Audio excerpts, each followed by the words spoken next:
I want to first take a few moments to kind of give people an understanding about what we're dealing with here. After all, that was the point of our report, Sunken Hazard, which you can get a copy of over there. It was to first educate people that a pipeline even existed. As we experienced with the Marshall incident into the Kalamazoo River, many people had no idea that that pipeline even existed. And so my one request, if you do one, is to go home and just tell your neighbors about this issue and about the concerns so that they understand that that pipeline, the two pipelines, exists right in that location. And it's literally just off of the pier right there. So I want to first give people a background on Enbridge and their history, because in the last week, I've been going back and forth, as many people here have as well, kind of debating with Enbridge their history. And they seem to think that they have one of the safest pipeline networks in the region. And so I just want to kind of lay out the groundwork here for why we are concerned about this pipeline. November 1999, Crystal Falls, just a little bit west of here, 226,000 gallons spilled out of line 5. And it caused a huge gas plume to go into a valley. In order to mediate the problem, Enbridge lit it on fire, had to evacuate people, lit it on fire. It burned for 36 hours and scorched 8 acres. In 1999. Has anyone heard about this? They called it the Lakehead system, and it's filed under the Lakehead instead of Line 5. So that's how construed this gets. So 2002 Lakehead system, 200,000 gallons spilled in Minnesota. February 2013, 5,462 gallons spilled in Toledo.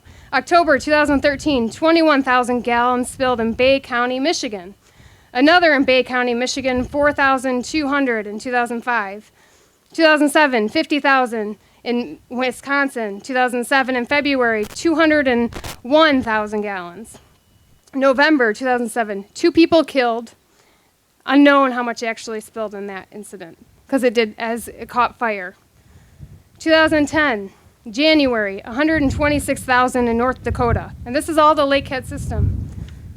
July 2010, 1 million gallons approximately. It's still debatable. Marshall, Michigan.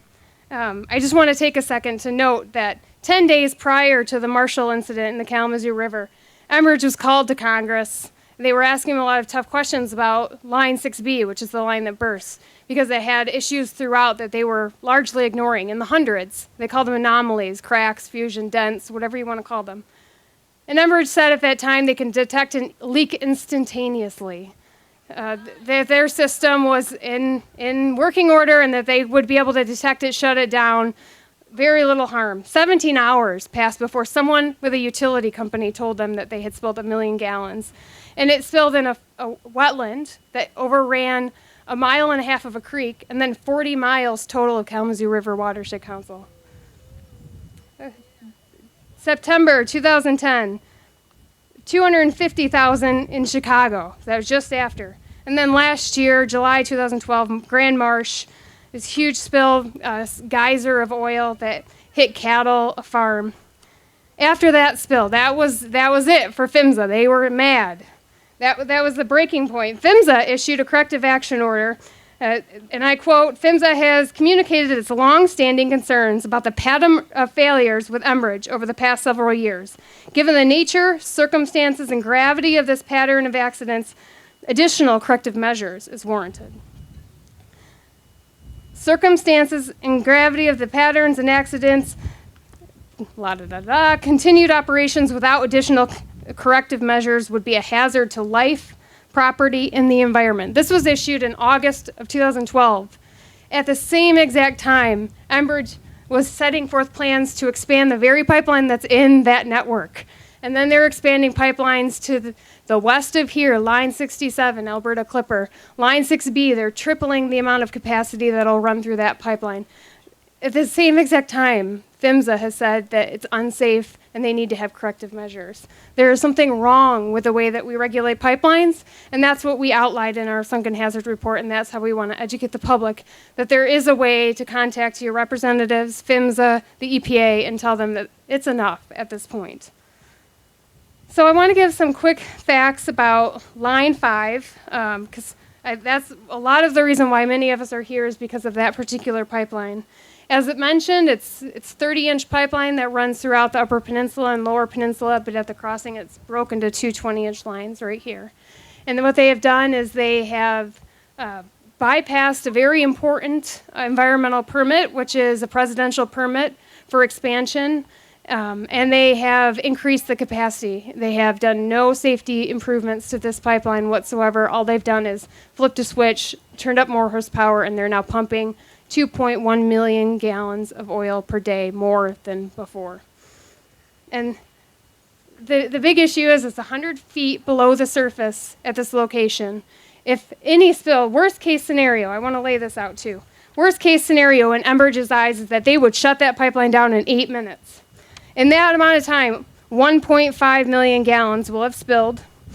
3 hours, crews, well, with certain currents, it would have hit Mackinac City and Mackinac Island. 6 hours, it would have spread throughout the Straits, reaching Wilderness State Park is our estimate based on the currents. And then 12 hours, Sheboygan at the very least.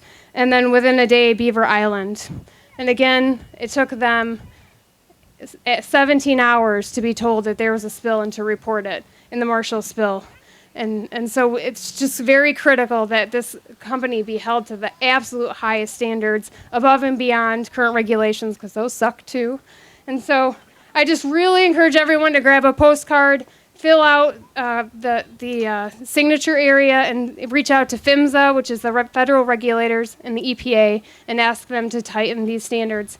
A couple things that we just really want people to do is, for this particular pipeline, Line 5, which is 60 years old, we really want people to encourage our regulators, especially Snyder, the governor, to make a replacement of this pipeline. No expansion whatsoever, full replacement. And then we want him to say absolutely no tar sands whatsoever. Never tar sands. And so 350.org, you can see the petition. It's also up on the website for this rally, and it's just easy. You click on it and you fill it out, and it shoots an email right to where we need it to go. And I also, I just want to pick on a couple people because my family's in the crowd, and a lot of people were impacted by the Marshall spill. And so I would just like a couple people to stand up and just shout out what the most frustrating thing about that spill was. Mick, what about you? Mick did some amazing photography that's been picked up by press all across the world. They're still cleaning it up. There's hundreds of acres that still remain in the 40 miles of river. In fact, one of the hardest hit locations is 40 miles down. At the very end of where they contained it, there's still hundreds of acres of oil. And so Jeff will speak to that beautifully. Well, thank you very much, and I really appreciate everyone coming out. And please talk to your neighbors. Tell them to talk to their neighbors, and thank you.